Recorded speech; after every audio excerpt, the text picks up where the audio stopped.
पूर्णमदः पूर्णमिदं पूर्णात् पूर्णमुदच्यते पूर्णस्य पूर्णमादाय पूर्णमेवावशिष्यते। ॐ शान्ति शान्ति शान्तिः। शङ्करं शङ्कराचार्यं केशवं बादरायणं सूत्रभाष्यकृतौ वन्दे भगवन्तौ पुनः पुनः। ईश्वरो गुरुरात्मेति मूर्तिभेदविभागिने व्योमवद्व्याप्तदेहाय दक्षिणामूर्तये नमः। ओम शांति शांति शांति। वेदांत के प्रकरण ग्रंथ विवेक चूड़ामणि पर विचार चल रहा है। इसमें 32 श्लोक तक हो गया। इसमें कल आया था कि वो क्योंकि अन्यत्र भी भक्ति को तो बहुत साधन बताया गया है। यस्य देवे परा भक्ति यथा देवे तथा गुरव। यहाँ पे भक्ति को क्यों नहीं बताया गया? तो यहाँ पे इसीलिए बताया कि उत्कृष्ट साधन है ना, इसलिए आखिरी में बताया। तो यहाँ भक्ति का अर्थ निधिध्यासन लिया गया। भक्ति का अर्थ यहाँ पे निधिध्यासन, अन्य कोई भक्ति नहीं समझना, निधिध्यासन रूपा भक्ति। तो ये बताए मोक्ष कारण सामग्र्याम भक्ति रेव गरीयसी। मोक्ष कारण सामग्री में भक्ति जो है अत्यंत उत्कृष्ट साधन है, गुरुतरा साधन। और ये भक्ति क्या है? स्वस्वरूपानुसंधानम, आत्मरूपता का विचार, व्यापक आत्म स्वरूपता का विचार, जो श्रुति में महावाक्यों में तत्वमसि इत्यादि में जो बताया गया है। तो श्रवण मनन के द्वारा वो निश्चित तत्व का ही में ही बुद्धि को टिका के रखना है, बुद्धि में सजाति प्रत्यय का प्रवाह चले। यही जो है सबसे उत्कृष्ट साधन है। एक मुख्य मत था। और कुछ अन्य लोगों का मत है स्वात्म तत्वानुसंधानम भक्ति रित्या परे जगुहु। अन्य लोग कहते हैं कि स्वात्म तत्व जीव की ईश्वर रूपता का विचार।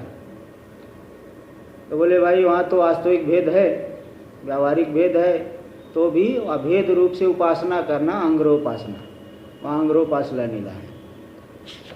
तो ऐसा अन्य कुछ लोगों का मत भी दिखा दिए, लेकिन वो मुख्य भक्ति वो नहीं है ना। इसलिए अपरे जगु शब्द के द्वारा बताए।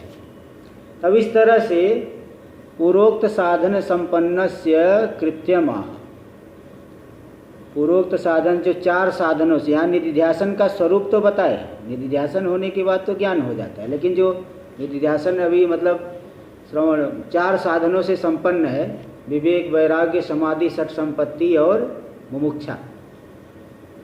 तो ऐसे 4 साधनों से संपन्न जो साधक, उसके लिए क्या कर्तव्य है? कृत्यम, कृत्यम यानी कर्तव्यम, उसके लिए कर्तव्य क्या है, क्या करना चाहिए उसे। तब इसलिए कब बता रहे उक्त इति। देखिए 33 नंबर श्लोक। उक्त साधन संपन्न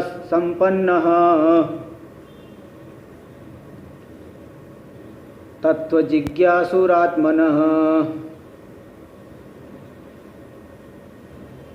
उपसीदेद गुरुं प्राज्ञं यस्माद् बंध विमोक्षणम्। उक्त साधन संपन्न, जो 4 विवेक वैराग्य समाधि सठ संपत्ति और मोक्षा, इन 4 साधनों से जो युक्त है वह आत्मना तत्व जिज्ञासु, आत्मा के तत्व को जो जानने वाला है, मतलब जानना चाहता है। जिज्ञासु जानना, ज्ञातुम इच्छु, जिज्ञासु। जैसे बता दिए तो पानी पीने चाहता है तो पिपासु कहा जाएगा, भोजन करना चाहेगा तो उसे कहेंगे बुभुक्षु, कहीं जानना चाहता है तो कहेंगे जिगमिषु, जिगमिषु, कुछ सिद्ध करना चाहता है तो कहेंगे सिसादेषु। इसी प्रकार जो जानना चाहता है उसे कहेंगे जिज्ञासु। आत्मा के स्वरूप को जो जानना चाहता है, तत्व जिज्ञासु, तत्व यानी वास्तविक स्वरूप। तो ऐसा जो जिज्ञासु है 4 साधनों से संपन्न, वह क्या करेगा? उपसीदेद गुरुम प्राज्ञम, जो ब्रह्मज्ञानी गुरु हो, प्राज्ञ हो, ब्रह्मनिष्ठ हो, उनके पास जाए।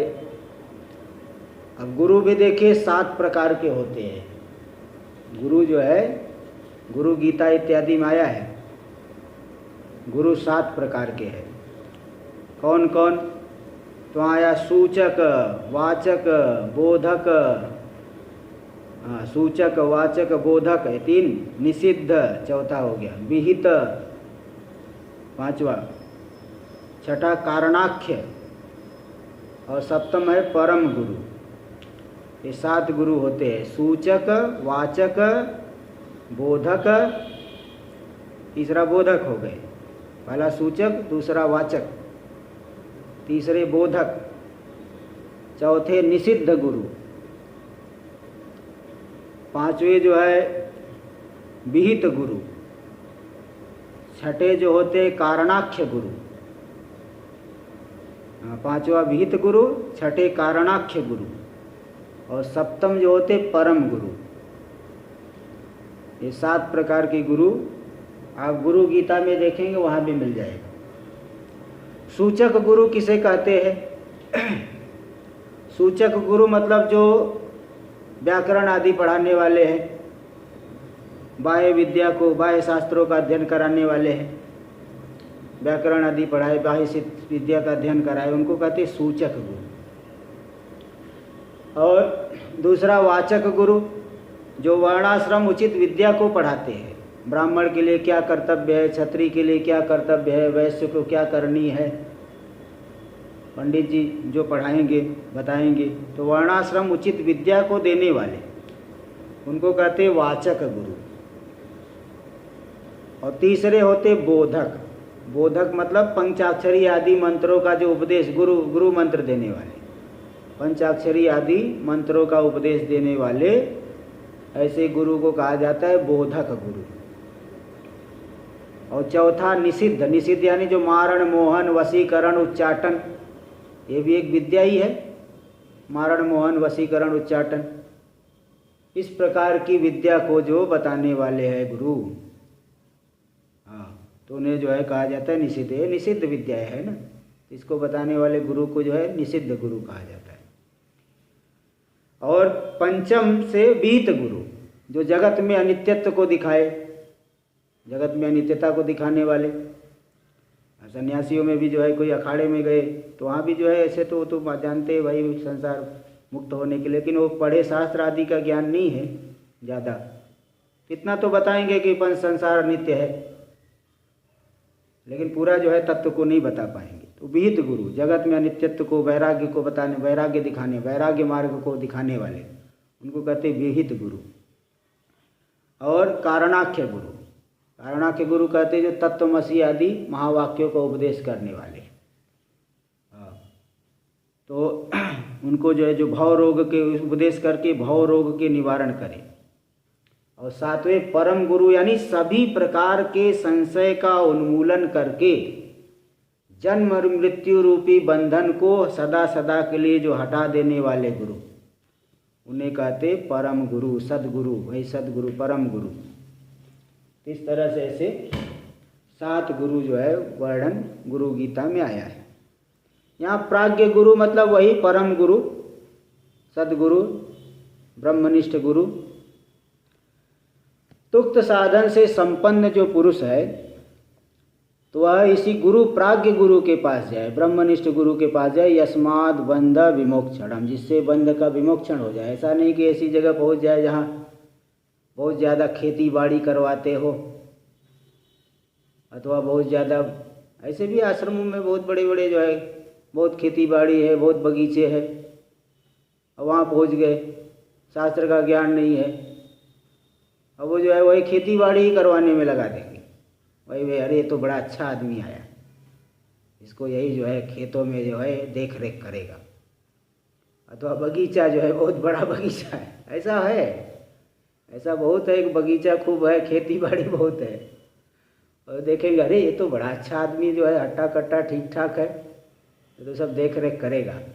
तो बगीचे की रक्षा करने के लिए अथवा खेती बाड़ी रक्षा करने के लिए, ऐसे गुरु के पास नहीं। इसलिए कहते यस्मात् बंध विमोक्षणम, जिससे बंध से मुक्ति मिले, संसार बंधन, वो बंध से मुक्ति मिल जाए। अविद्यास्तमयो मोक्ष सच बंध उदाहरित। अविद्या का अस्त हो जाना यही मोक्ष है, और अविद्या ही बंध है तो मतलब बंध के कारण अज्ञान, कारण के सहित जो है जो पूरे संसार की निवृत्ति करा दे, अद्वैत में प्रतिष्ठित करा दे, ऐसे गुरु के पास जाए। हाँ देखिए आगे टीका में देखिए, उक्त साधन संपन्न, उक्त जो विवेक आदि 4 साधन है, उक्तानी विचार साधनत्वेन कथितानी, विचार के साधन रूप से कहे गए जो 4 साधन विवेक वैराग्य आदि, यानी विवेकादिनी साधनानी, विवेक आदि साधन है, तय संपन्न, उन साधनों से जो संपन्न हो, युक्त पुमान, युक्त हो पुरुष, तो वह पुरुष ऐसा अधिकारी पुरुष ही जाएगा शेषा। किस लिए जाएगा? आत्मनः तत्व जिज्ञासु, आत्मनि स्वस्य, आत्मानि मैं ही आत्मा, अपना आत्मा का मतलब कोई दूसरा नहीं, आत्मा यानी स्व का, स्व के तत्व को, तत्वम ज्ञातुम इच्छु, अपने वास्तविक स्वरूप को जानने की। सामान्य रूप से तो समझ रहा है कि भाई शरीर आदि से भिन्न हो, शरीर आदि से भिन्न जानते, लेकिन वास्तविक स्वरूप को जानना, उसमें निष्ठ होना, वो अलग बात है। दवाई को जानना और उसको खा करके अपने में दवाई को, रोग को दूर करना, ये जरूरी होता है। केवल जानने से क्या होता है? जानने से नहीं होता है, उसको जो है धारण करना पड़ता है। इसलिए या विदे स्वस्य तत्वम ज्ञातुम इच्छुः, यानी स्वयाथात्म ज्ञान कामः, अपने यथार्थ स्वरूप के ज्ञान की जो कामना वाला है, जानने वाला। धन को चाहेगा उसे कहेंगे धन काम, ख्याति को चाहेगा तो उसे कहेंगे ख्याति क्या काम, ख्याति को चाहने वाला। इसी प्रकार स्वयाथात्म ज्ञान काम, अपने यथार्थ स्वरूप को जानने की कामना वाला पुरुष, उपसीदेद यानी शरणं गच्छेद, उपसदन करे, गुरु के शरण में जाए। कम गुरुम उपदेशकम, जो उपदेष्टा गुरु हो, और उपदेष्टा गुरु भी कैसे हो? कीदृशम प्राज्ञम, प्राज्ञ होना चाहिए। अब प्राज्ञ का क्या मतलब है? यहाँ देखिए बता रहे, प्रकृष्टा निरतिशया ज्ञा अवगति प्रज्ञा सा ब्रह्म साक्षात्कार। प्रज्ञा का अर्थ लेना ब्रह्म साक्षात्कार। प्रकृष्ट जो निरतिशय ज्ञा, प्रकृष्टा ज्ञा इति प्रज्ञा, प्रज्ञा का मतलब हो गया ब्रह्म साक्षात्कार, है ना। क्योंकि आगे एक श्लोक आएगा, ब्रह्मात्मनो शोधितयोर एक भावावगाहिनी निर्विकल्पात चिन्ह मात्रा वृत्ति प्रज्ञेति कथ्यते। यही जो है श्लोक, इसी विवेक चूड़ामणि में ये श्लोक आगे आएगा, ये श्लोक आपको मिलेगा।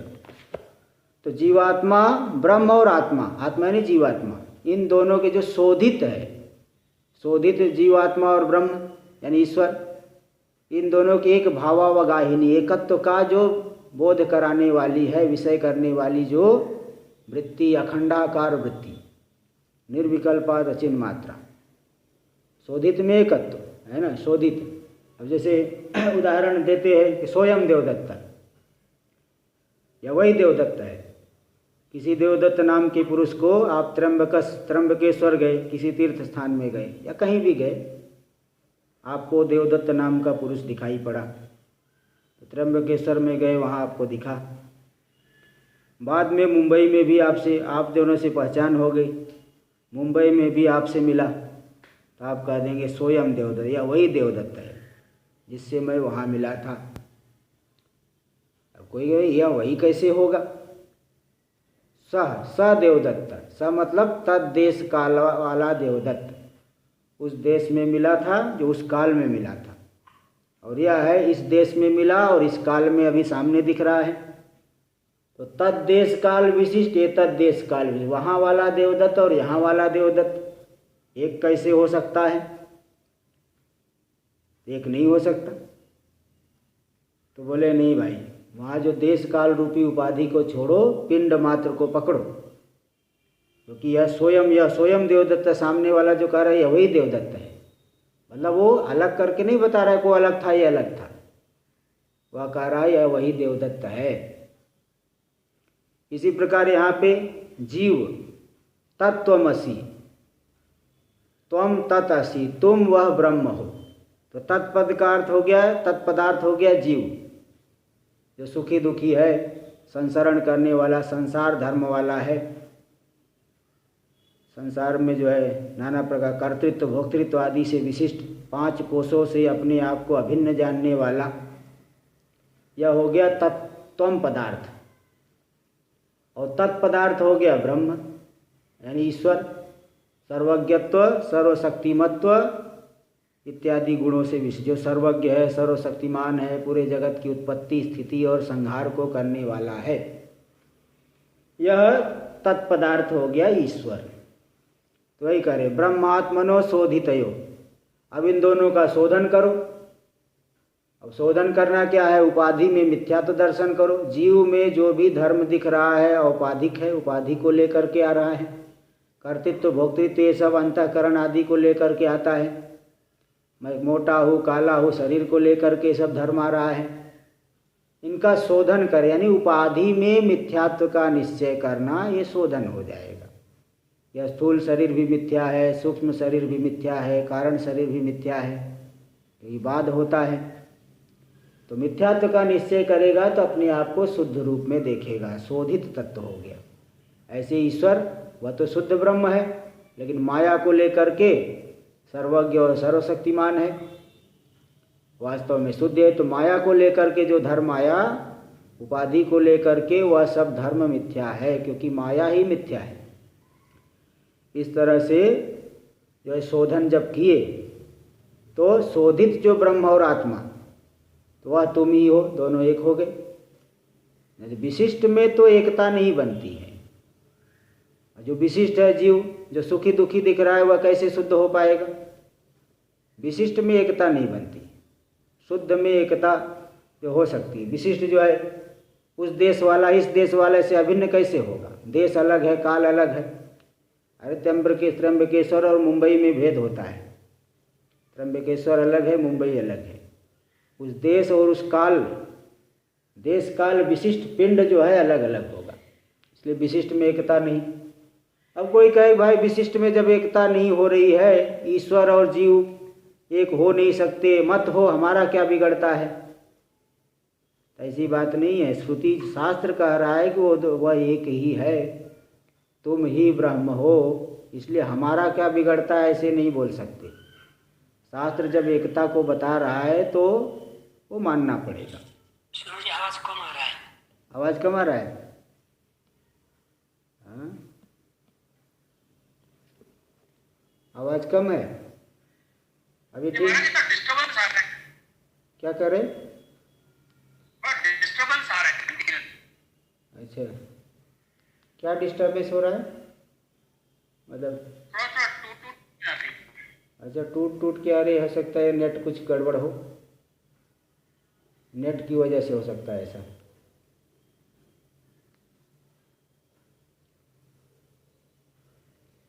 अब इसमें मेरे तो इसमें कोई वश नहीं है।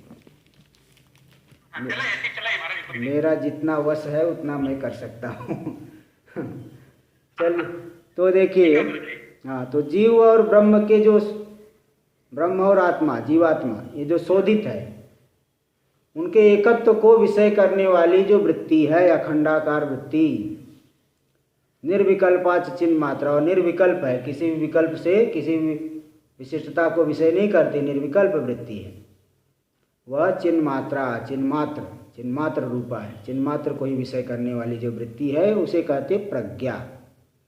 प्रज्ञा मतलब ब्रह्म ज्ञान।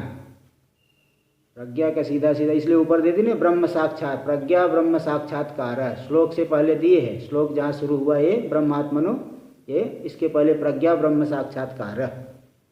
ब्रह्म प्रज्ञा का अर्थ हो गया ब्रह्म ज्ञान। और इति वक्षमाणत्वात्, ये श्लोक आगे आएगा, ब्रह्मात्मनो शोधितयो, जो एकत्व को कथन करने वाला श्लोक आगे विवेक चूड़ामणि में ही आएगा। तो सा अस्य अस्तिति प्रज्ञ, जिसके पास प्रज्ञा हो उसे कहेंगे प्रज्ञ, है ना, प्रज्ञ कह देंगे उसे। ये ऐसा मतु प्रत्यय का इन्हीं अर्षादिभ्यो अच प्रत्यय ऐसा हो जाता है प्रत्यय। तो प्रज्ञ, प्रज्ञा जिसके पास हो गया प्रज्ञ, और सयो प्राज्ञ, वही ब्रह्म ज्ञान वाला प्राज्ञ हो गया। जैसे बंधु को बांधव भी कह दो, बंधु कहो चाहे बांधव कहो, एक ही बात होता है। संस्कृत व्याकरण में दोनों का एक ही अर्थ निकलेगा, बंधु ही बांधव है। इसी प्रकार प्रज्ञ ही प्राज्ञ है, यानी ब्रह्म ज्ञान वाला। तो यानी ब्रह्म ज्ञानी, यानी ऐसे गुरु के पास जाए तम, ऐसे प्राज्ञ गुरु, तम यानी ब्रह्मनिष्ठम, प्राज्ञम यानी ब्रह्मनिष्ठम, ऐसे ब्रह्मनिष्ठ गुरु के पास जाए। तेना स्वस्य फलमाह, फिर बोले ऐसे गुरु के पास जाके मिलेगा क्या मुझे, उल्टा दक्षिणा और चढ़ाना पड़ जाए, ये तो और नुकसान हो जाए, मिलेगा क्या मुझे। बोले नहीं, उससे फल मिलेगा, बंध से मुक्ति। तेन स्वस्य फलमाह, ऐसे गुरु से स्व को क्या फल मिलेगा उसको बता रहे। यस्माद् यादृश गुरु सकाशात, जिन गुरु के पास से ही, वहाँ जा कर के ही, बंध विमोक्षणम, बंधस्य यानी अज्ञान कल्पितस्य अहंकारादि देहांतस्य, बंध से मुक्ति मिलेगी। बंधन क्या है, एक श्लोक नंबर 28 में आया था, 28 नंबर के श्लोक में ये बात आई थी, बंधन क्या है। अहंकारादि देहांतान बंधान अज्ञान कल्पितान स्वस्वरूपावबोधेन मोक्तुम इच्छा मुमुक्षता। अहंकार से लेकर के देह पर्यंत जो बंधन है, वहाँ बताया था कि बंधन अनेक पदार्थों से, शरीर से बंधन, सूक्ष्म स्थूल शरीर से, सूक्ष्म शरीर से, सब जगह जो है तादात्म्य किया हुआ है। बाह्य पदार्थों में भी बहुत तादात्म्य है, आसक्ति है।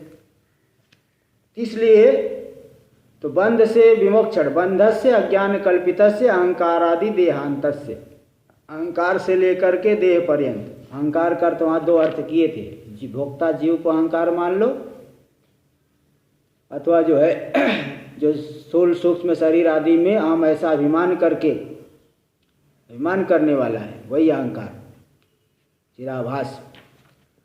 तो इस तरह से तो अहंकार से लेकर के देह पर्यंत जो बंधन है, उस बंधन से विमोक्षण, विमोक्षण विशेषेण परित्याग, विशेष रूप से मुक्ति मिल जाएगी, परित्याग हो जाएगा। तो जिससे होगा, तादृश गुरूप शब्द ने, तो उस प्रकार के गुरु के पास जाने से, शरण में लेने से, तद उपदेश जन्य स्वयाथात्म ज्ञान है, उनके उपदेश से जन्य स्व के यथार्थ स्वरूप के ज्ञान से बंध निवृत्ति रूप मोक्ष सिद्ध्यति इति भावः, बंधन की निवृत्ति रूपी मोक्ष की सिद्धि होती है, ये भाव यानी तात्पर्य है। तैसे प्राज्ञ गुरु, ब्रह्मनिष्ठ गुरु, ऐसे गुरु का और क्या लक्षण है, थोड़ा लक्षण मालूम पड़े।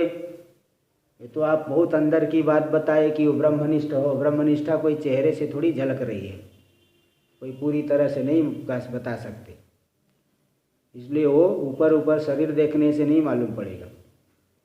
इसलिए उस गुरु का थोड़ा लक्षण मालूम पड़े तो जो है, देखो गुरु तो शिष्य की परीक्षा करते हैं, परीक्षा करके ही अपनी सन्निधि को देंगे। अब शिष्य थोड़ी परीक्षा तो नहीं करेगा, फिर भी देखना पड़ेगा, फिर भी देखे, कुछ दिन रहेंगे मालूम पड़ेगा। परीक्षा तो नहीं कर सकते गुरु की, लेकिन वो थोड़ा देखेंगे कि आचार विचार कैसा है, शास्त्र आदि अध्ययन हुआ है कि नहीं, कामनाएं है कि नहीं, कामनाओं से हत है कि आहत है, असंगता है कि नहीं। तो परीक्षा तो नहीं करेंगे, किंतु देखेंगे जरूर। कि शरीर आदि में बहुत ज़्यादा अभिमान तो नहीं रखते, अभिमान तो नहीं रखने वाले हैं, इसलिए भाई परीक्षा नहीं करना है, तो भी जान कर गुरु करो, जान कर पानी पियो छान कर, गुरु करो जान कर, ये बताते ही है। इसलिए वहाँ कोई परीक्षा तो नहीं करना है, कोई फॉर्म भरवाना है उनसे, ऐसे तो भगा देंगे सीधे। इसलिए थोड़ा देख करके वो जो है, देख के मालूम पड़ जाता है कुछ समय में ही। इसलिए यहाँ लक्षण दे रहे हैं, लक्षण यहाँ बता रहे इत्यादि न, श्रोत्रिय इत्यादि न। 34 श्लोक नंबर 34। श्रोत्रियो वृजिनो काम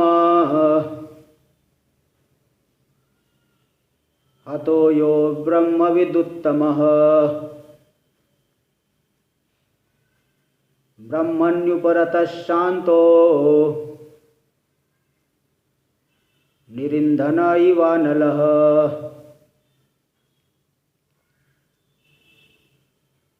श्रोत्रियो, यहाँ वाले पहला विशेषण दे दिए श्रोत्रिय। श्रोत्री यानी वेद के ज्ञाता हो, उपनिषद आदि का पूरी तरह से तात्पर्य को जानने वाले हो। उपनिषद का श्रोत्रियो छंदो अधीते, श्रोत्रिय छंदो अधीते, ऐसा एक व्याकरण में सूत्र आता है। जो वेद को पढ़े हो, पढ़ा हुआ हो, उसे श्रोत्रिय कहते हैं। अब्रिजिनो, अब्रिजिन यानी निष्पाप, पाप से, ब्रिजिन का अर्थ होता है पाप, और जिनमें कोई ब्रिजिन न हो, पाप न हो, निष्पाप। क्योंकि जब तक अगर कि गुरु में पाप का कोई संबंध है तो शिष्य की मनोवृत्ति के ऊपर बहुत विपरीत असर पड़ेगा, जो है बहुत उल्टा जो है असर पड़ेगा, निष्ठा नहीं बढ़ेगी, श्रद्धा जो है कम ही होती जाएगी। शास्त्र में, गुरु में, सब जगह श्रद्धा कम होती जाएगी। इसलिए निष्पाप होना चाहिए, किसी पाप का संबंध गुरु से वो नहीं होना चाहिए, नहीं तो जो है वो शिष्य की मनोवृत्ति ठीक हो ही नहीं पाएगी। कभी जो है उसे, अरे तो हम सब लोग जैसे ऐसे बहुत चोर बदमाश घूम रहे, ऐसे ये भी करके आए हैं। तो इसलिए निष्पाप होना चाहिए। अकाम हतो, यहाँ बीच में ब्रिजिनो अकाम हतो, यहाँ भी खंडाकार होना चाहिए। ब्रिजिनो अकाम हतो, कामनाओं से जो हत न हो। अब बताओ, असंगता का उपदेश करेंगे और स्वयं नाना प्रकार के संग हो, संग करो और असंग करो, दोनों बिल्कुल विपरीत बात होती है। तुम संग करो, संबंध बढ़ाओ, और संबंध को घटाओ, ये दोनों विपरीत बात हो जाती है। इसलिए कामनाओं से हत नहीं होना चाहिए कि काम नाना प्रकार की इच्छाओं से हो जाए, वो हो जाए, आश्रम बढ़े, आश्रम में जो है संपत्ति बढ़े, बहुत ऐसा बहुत जिनका आग्रह हो, तो वो ठीक नहीं। अकामहतः यो ब्रह्मविद उत्तम, ब्रह्म ज्ञानियों में जो श्रेष्ठ हो, निष्ठावान आदि ब्रह्म ज्ञानियों में श्रेष्ठ हो। निष्ठा, अत्यंत निष्ठावान होना चाहिए, ब्रह्म में निष्ठा अत्यंत, अद्वैत में निष्ठा होनी चाहिए।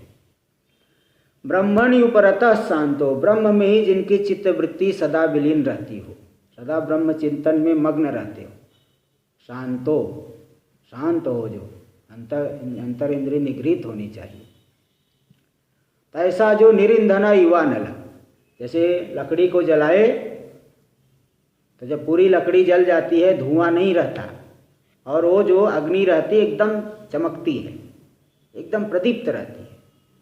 पूरी लकड़ी जलने के बाद कोई धूम नहीं दिखेगा, कोई धुआं नहीं दिखेगा, एकदम अग्नि जो है केवल अंगारे की जैसे अग्नि, कोई धुआं भी नहीं है और एकदम चमकती रहेगी। इसी प्रकार जो प्रदीप्त हो, जीवन, जिनका जीवन उज्जवल हो, निरुद्ध, जैसे लकड़ी शांत हो गई जल करके, इसी प्रकार जिनकी चित्तवृत्ति ब्रह्म में ही शांत है, जो ब्रह्म ज्ञान रूपी प्रकाश से युक्त हो, ऐसे गुरु के पास जाना है। देखिए यहाँ पे भाष्य में दे रहे टीका में, तो श्रोत्रिय छंदोधीते, श्रोत्री का मतलब है जो छंद का, वेद को अध्ययन किए हो, वेद पढ़े हो, वो श्रोत्री है। यानी उपनिषद इति पाणिनिना अनुशिष्टत्वात्, स्वयं पाणिनि महर्षि ने इस बात को बताया है कि श्रोत्री का अर्थ होता है जो छंद का अध्ययन किए, वेद को पढ़े हो। पाणिनि महर्षि ने अनुशासन किया है, व्याकरण में सूत्र बनाए हैं। तो इसलिए कुल मिला के श्रोत्री शब्द का अर्थ क्या है, देखिए तात्पर्य दे रहे। अधीतोपनिषद का, जिसने उपनिषद का अध्ययन किया हो, केवल कर्म कांड में ही नहीं रह गए हो, है ना। कई ऐसे महात्मा भी देखता हूँ कि जो है उनके अनुष्ठान में बहुत ज़्यादा रुचि रहती है। एक महात्मा जी, जो महाराज जी, जब यहाँ पर भी जो अपने वर्तमान महाराज जी, मंडलेश्वर जी महाराज, कुटिया में रहते थे, पढ़ाते थे, तो उनके पास एक विद्यार्थी जो है बहुत मतलब दिमाग वाला, वो पढ़ा था। अभी 2-3 साल पहले यहाँ से उसने दीक्षा लिया, पहले सफ़ेद कपड़े में ही था, तो नैष्ठिक ब्रह्मचारी की दीक्षा लिया। हम लोगों ने पूछा, भाई तुम तो इतने पुराने हो, इतना पढ़े हो, इतने बुद्धिमान हो, नैष्ठिक क्यों, सीधे संन्यास लो, आपको तो तुरंत मिलेगा। बोले नहीं महाराज, अभी तो हमको अनुष्ठान करना है, अभी तो बहुत कर्म करना है, बहुत अनुष्ठान। अब इतना शास्त्र पढ़ने के बाद भी अनुष्ठान वाली बुद्धि है, अनुष्ठान करना है, अभी तो बहुत कर्म करना है मुझे। तो ऐसा नहीं होना चाहिए, है ना। उपनिषद कांड कर्म कांड में न रह गया हो कि कर्म कोई ज़्यादा, बहुत ज़्यादा महत्व देने वाला। अनुष्ठान कोई बहुत ज़्यादा महत्व देने वाला न। अधीतोपनिषद का, जिसने उपनिषद का अध्ययन करके उपनिषद के ही विचार में ही जो लगे हुए हैं।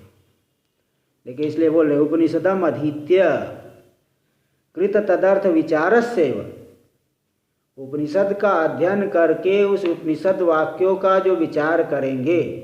कल इसीलिए श्रवण का अर्थ बताया था। श्रवण का मतलब क्या है? षड्विध लिंगों से विचार करना, तात्पर्य का निश्चय करना।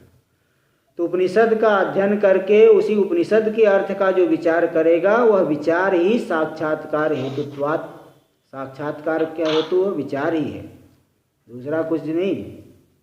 कि अन्य जो है कर्म में निष्ठा हो, कर्म में निष्ठा हो, अनुष्ठान में निष्ठा हो, वो साक्षात्कार का हेतु नहीं। उपनिषद का विचार ही साक्षात्कार का हेतु है। तो इसलिए वो श्रोत्री होना चाहिए, जिसने उपनिषद का विचार करके विचार कर लिया हो पूरा। और अवृजिन यानी निष्पाप, वृजिन यानी पाप, वृजिन से रहित निष्पाप हो। इसका भी बता दिया कि अगर निष्पाप नहीं है तो शिष्य की चित्तवृत्ति ठीक ढंग से जो है उस तत्व में नहीं, उसका विपरीत असर पड़ेगा ना। गुरु जी जो है पाप से संबंध है, तो इसलिए वो चित्तवृत्ति सही बनेगी नहीं। इसलिए कठोपनिषद में आया है, नाभिरतो दुश्चरितात् ना शांतो ना समाहित ना शांत मानसो वापी प्रज्ञाने नयनम आपनुयात्। दुश्चरितात् न अविरतो, जो दुश्चरित यानी शारीरिक पाप से हटा नहीं है। शारीरिक पाप क्या है? चोरी, हिंसा, व्यभिचार, इनसे जो नहीं हटा है। ना शांत, जिसका अंतःकरण शांत नहीं है। ना समाहित, समाधान चित्त एकाग्र नहीं है जिसका। ना शांत मानसो, मन जो है बहुत संकल्प विकल्प करने वाला है। वापी प्रज्ञाने नयनम आपनो, ब्रह्म ज्ञान के द्वारा मुक्ति की प्राप्ति नहीं कर सकता, क्योंकि उसे ब्रह्म ज्ञान होगा ही नहीं तो प्राप्त कहाँ से? तो रास्ते में ही नहीं पहुँचा है। जैसे वो गीता के 16वें अध्याय में आया है, आसुरीम योनि मापन्ना मूढ़ा जन्मनि जन्मनि मम अप्राप्य व कौन्तेय याति प्रयान्ति अधमाम गतिम, इस तरह से आया है। तो आसुरी योनि को जो प्राप्त हुए हैं, मूढ़ा जन्मनि, ऐसे अविवेकी लोग जन्मनि जन्मे, बारंबार जो है अनेक जन्मों में मुझे नहीं प्राप्त करके अधम गति को ही प्राप्त करते हैं। अरे मुझे नहीं प्राप्त करके मतलब वो लोग तो मेरी प्राप्ति के रास्ते को ही नहीं पकड़ पाए, तो मुझे क्या प्राप्त करेंगे? वहाँ मतलब मुझे नहीं प्राप्त करके मतलब मेरी प्राप्ति के रास्ते को ही वो लोग नहीं जानते, रास्ते को ही नहीं पाए, तो मुझे प्राप्त करना तो बहुत दूर की बात है। कोई रास्ता पकड़ो तो लक्ष्य को प्राप्त करोगे, रास्ता ही आपको पता नहीं है तो कहाँ से लक्ष्य को जाओगे? इसी प्रकार यहाँ पे जो कायिक शारीरिक पाप से नहीं हटा है, जिसका मन, जिसका जो है निगृहित नहीं है अंतःकरण, एकाग्रता नहीं है, नाना प्रकार के संकल्प विकल्प से युक्त है, ऐसा व्यक्ति प्रज्ञाने नयनम न आपनुयात्, प्रज्ञान यानी ब्रह्म ज्ञान के द्वारा प्राप्त नहीं कर सकता। मतलब ब्रह्म ज्ञान उसे होगा ही नहीं, उसका अभी साधन ही नहीं कर रहा है तो कहाँ से पाएगा? इति श्रुते है, इस प्रकार की श्रुति है। इसलिए पाप संबंध रहेगा तो नहीं जान सकता। इसलिए अवृजिना कह दिए, निष्पाप होना चाहिए। गुरुदेव निष्पाप हो, किसी पाप का संबंध न हो। तत्र श्रुते तत्र कारणम, तो निष्पाप कैसे है? क्योंकि अकाम हत, कामनाओं से हत नहीं है ना, कामनाओं से हत नहीं, बाल्यावस्था से ही कई इसलिए रहते हैं, तभी तो जो है इतना आगे बढ़ पाते हैं। जो ब्रह्मज्ञानी है वो तो बाल्यावस्था से ही उनमें दिखाई पड़ता है। तो कोई जो है बाद में भी ऐसा हो सकता है, ऐसी कोई बात नहीं है, लेकिन यह है कि वो आरंभ से ही उनमें ये देखा जाता है कि ये ओमकारेश्वर के महाराज जी थे, वो बताया करते थे, उनके बारे में जीवनी में सुना हूँ कि उनकी जीवनी में वो लिखे है कि वो जब पढ़ते थे तभी कहीं अयोध्या आदि में कहीं पढ़े, बोले सरयू के किनारे बैठ जाते तभी ध्यान में रख ध्यान आदि करते थे। अपने भाई को जो है उस बाल्यावस्था में चिट्ठी लिखते थे कि मेरा संसार में मन नहीं लगता है, मुझे इस संसार में नहीं रहना। वो बाल्यावस्था से इस तरह का उनका विचार था। तो पहले से ही कामनाओं से जो हत नहीं है, बिल्कुल कामनाओं से रहित, इसीलिए निष्पाप है। देखो निष्पाप होने में कारण दिखा दिए कि क्योंकि कामनाओं से हत नहीं है, कामनाओं से जो हत होगा तो निष्पाप नहीं रह पाता, कुछ न कुछ पाप संबंध हो जाता है। देखो, कामेन विषयाशया हत, कामना से यानी विषयों की आशा से जो हत है, बहुत विषयों को चाहने वाला है, काम हत, तो अभाषित स्वस्वरूप, उसको स्वरूप का तो भान नहीं हो सकता है। लेकिन ये न काम हता है अकाम हता, काम हत नहीं है।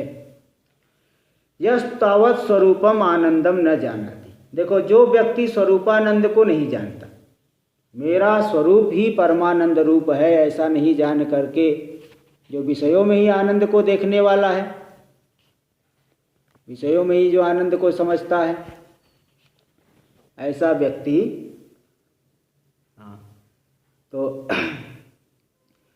तो यह तावत स्वरूपम आनंदम न जानती, जो अपने स्वरूपभूत आनंद को नहीं जानता। स एव बहिरानंदो अस्ति इति तम प्राप्तुम कदाचित पापम अपि कुर्यात्।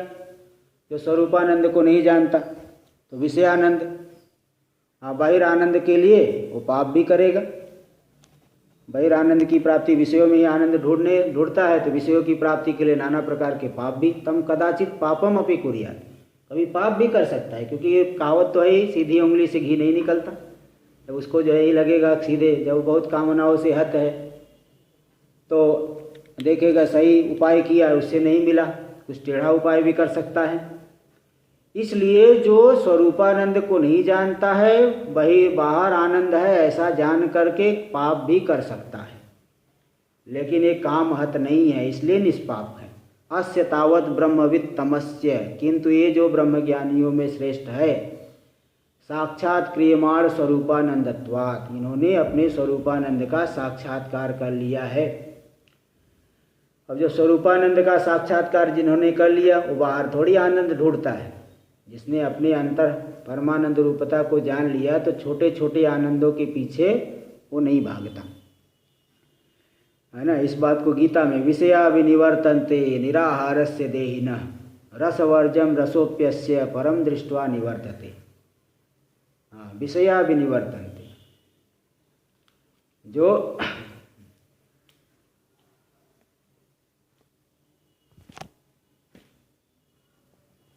तो यहाँ पे बता रहे कि ये जो ब्रह्मवेत्ताओं में श्रेष्ठ है, इन्होंने स्वरूपानंद का साक्षात्कार कर लिया है। और जो व्यक्ति स्वरूपानंद का साक्षात्कार कर लिया वो बाहर थोड़ी आनंद ढूंढेगा। इसलिए कहे विषया, गीता में आ गया विषया विनिवर्तन्ते निराहारस्य देहिनः, यानी जब विषय का ग्रहण नहीं करा, निराहार मतलब विषयों का ग्रहण नहीं करने वाला जो देही है, तो विषय हट जाते हैं, विषय हट जाते। रसवर्जम, लेकिन आसक्ति रह जाती है। विषयों का ग्रहण करना छोड़ दो आप, तो विषयों को जो है, विषय तो हट गए, लेकिन विषय की एक सूक्ष्म वासनाएं बनी रहती है। वह सूक्ष्म वासना कब हटेगी? रसवर्जम रसोप्यस्य, रसोप्यस्य, रस यानी आसक्ति भी, परम दृष्ट्वा निवर्तते, परम यानी परमात्मा के दर्शन से वह आसक्ति भी हट जाती है। पहले तो जब आप विषयों का ग्रहण करना बंद कर दिए, विषय तो हट गए उसी समय, लेकिन आसक्ति रह गई, रस रह गया, आसक्ति रह गई। वह आसक्ति भी कब जो है हटेगी? जब परमात्मा का दर्शन कर लिए, परम दृष्टवा, परमात्मा को देख करके, उनका दर्शन करके वह हट जाता है, वह भी आसक्ति भी हट जाएगी। इस तरीति गीतोक्त रीत्या, तो गीता में कही गई रीति से निवृत्त राग रूप अकामहतत्वम, जिनके राग ब्रह्म ज्ञान से जिनकी आसक्ति भी हट गई है, विषय तो हट ही गए हैं, आसक्ति भी हट गई है, इसलिए निवृत्त राग रूप अकामहतत्वम। देखो, विषय तो जो है, इसलिए कई बार बताया जाता है कि भाई वैराग्य तो है, लेकिन भाव का वैराग्य है क्या? भाव का वैराग्य है। कई बार चीज़ें नहीं होने से भी लोग कहते ना मुझे कुछ नहीं चाहिए, अब है ही नहीं तो क्या करें, लालायित तो क्या रहने का क्या मतलब, है ही नहीं तब क्या करें? इसको कहते हैं अभाव का वैराग्य। है ही नहीं, अरे क्या करूँ, अब नहीं है तो क्या करूँ, कहाँ तक पीछे पीछे दौड़ूं, चलो भगवान ने अब ऐसा ही विधान किया, क्या करूँ। इसको अभाव का वैराग्य कहा जाता है। और होने पर भी अब उसमें आसक्ति ना हो, इसलिए यहाँ ये बताए कि परमात्म दर्शन से वह आसक्ति भी हट जाती, राग भी हट जाती। इति गीतोक्त रीत्या निवृत्त रागत्व रूप अकाम हतत्वम सिद्ध्यति एवं। तो जब ब्रह्म ज्ञान हो गया तो राग हट जाना, राग भी हट जाना रूपी जो अकाम हतत्व, इसी को कहते अकाम हत।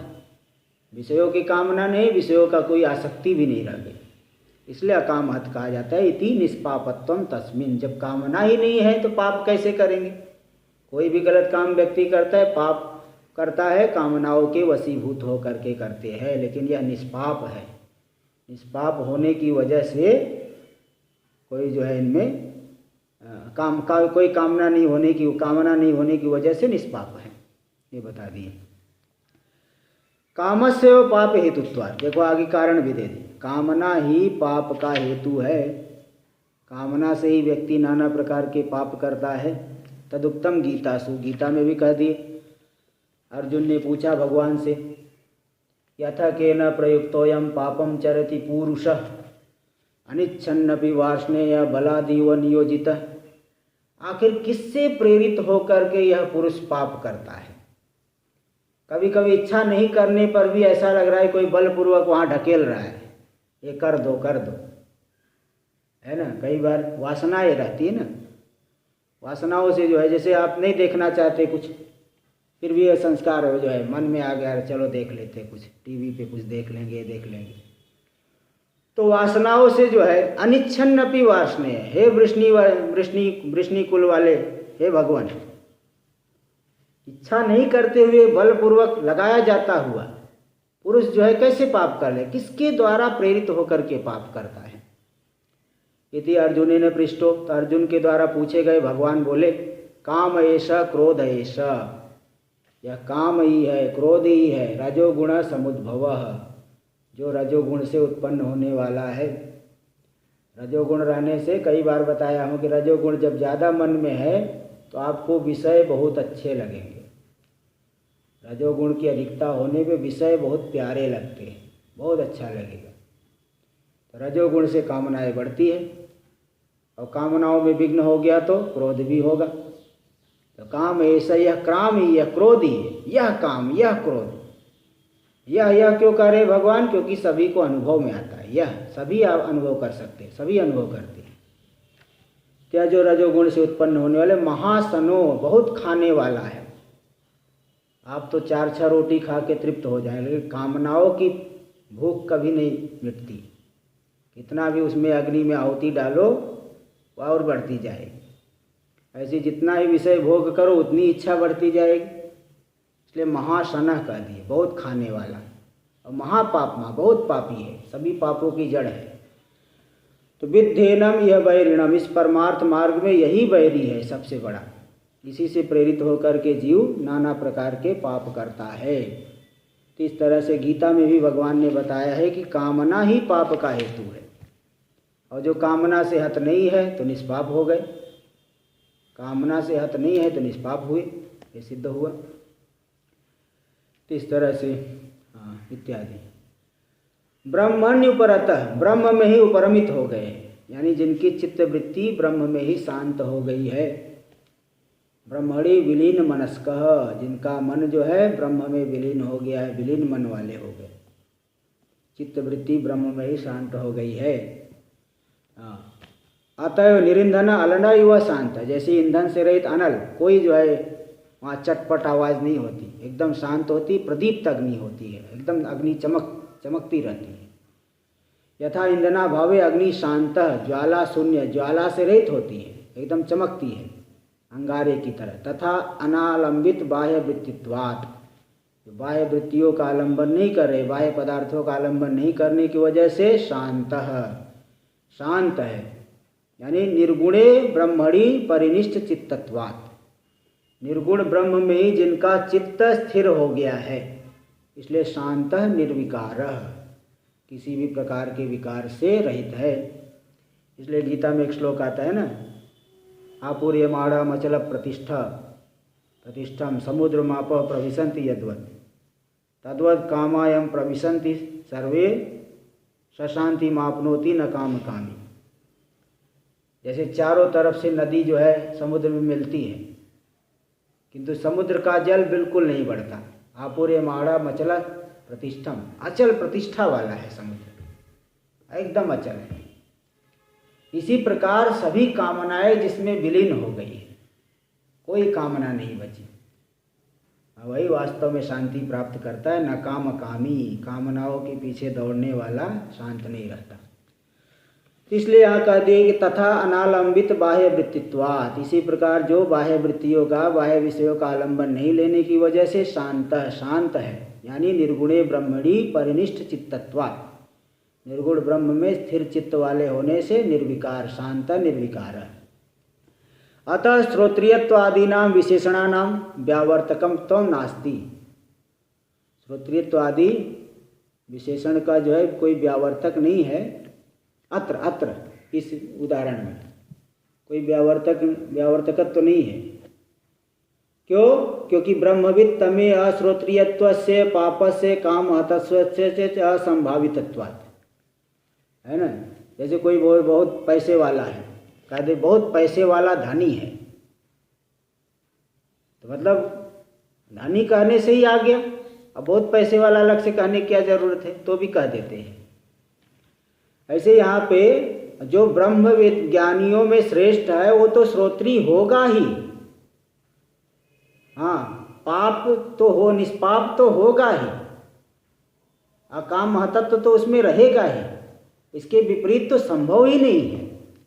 इसलिए ये सब विशेषण कोई व्यावर्तन नहीं कर रहे कि कोई ब्रह्मज्ञानी पापी भी होता है और ये ब्रह्मज्ञानी जो है निष्पाप है, कोई ब्रह्मज्ञानी कामहत होते हैं, ये ब्रह्मज्ञानी कामना से रहित है, कोई ब्रह्मज्ञानी शास्त्र नहीं पढ़े हैं, ये शास्त्र पढ़े हैं। ऐसा हो ही नहीं सकता। कई लोग कहते हैं कि रामकृष्ण परमहंस जी तो नहीं पढ़े थे। अरे भाई, इस जन्म में नहीं, वो भी उनके बताए जीवनी में कहीं लिखे हैं। बाल्यावस्था में वो जो जगन्नाथ जाते थे, वो उसी रास्ते में उनका घर पड़ता था। बाल्यावस्था से महात्माओं को श्रवण करते थे, तो बिल्कुल नहीं श्रवण किए ऐसी बात नहीं है। इसलिए वो ऐसी बात नहीं, श्रोत्री है। इसलिए जो ब्रह्मवेत्ताओं में श्रेष्ठ है उसमें अश्रोत्रियत्व, पाप, काम, हतत्व ये सब संभव ही नहीं है। इसलिए विशेषण का कोई व्यावर्तक नहीं कि कोई ब्रह्मज्ञानी पापी होता होगा, कोई ऐसा होता होगा, ये स्वरूप लक्षण है। किंतु वस्तु सत्तया तेषाम तादृश गुरु ज्ञापकत्वम, वस्तु की सत्ता से ही उनमें तादृश गुरु, हाँ, है ना, तादृश वस्तु की होने मात्र से ही ये जो है यही ब्रह्मज्ञानी है, इसका ज्ञापक हो जाएंगे। श्रोत्री है, पाप से रहित है, कामहत नहीं है, तो ब्रह्मज्ञानी है, ये जो है ज्ञापक हो जाएंगे। ज्ञापन करेंगे, न कि किसी से जो है अलग करके दिखाएंगे। देखो, एक का होता है व्यावर्तक और एक होता है ज्ञापक।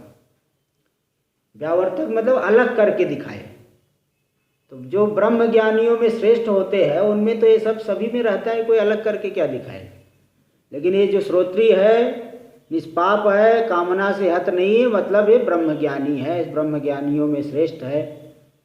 तो अपनी सत्ता से ही ऐसा सिद्ध कर देंगे कि ब्रह्मज्ञानियों में श्रेष्ठ है। तो ज्ञापक संभव है।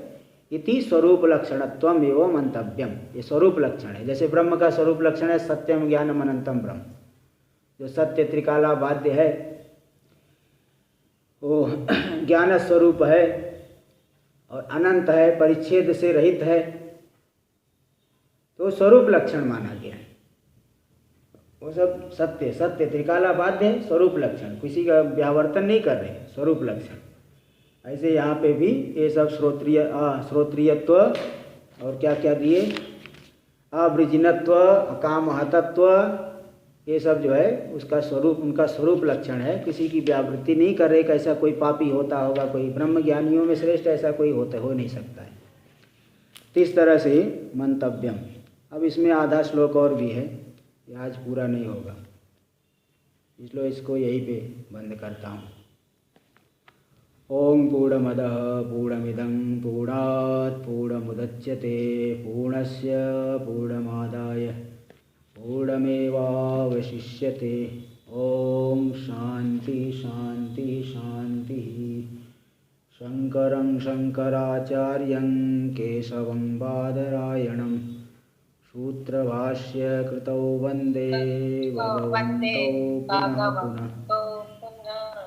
ईश्वरो गुरुरात्मेति मूर्तिभेदविभागिने व्योमवद्व्याप्तदेहाय दक्षिणामूर्तये नमः। ॐ शान्ति शान्ति शान्तिः।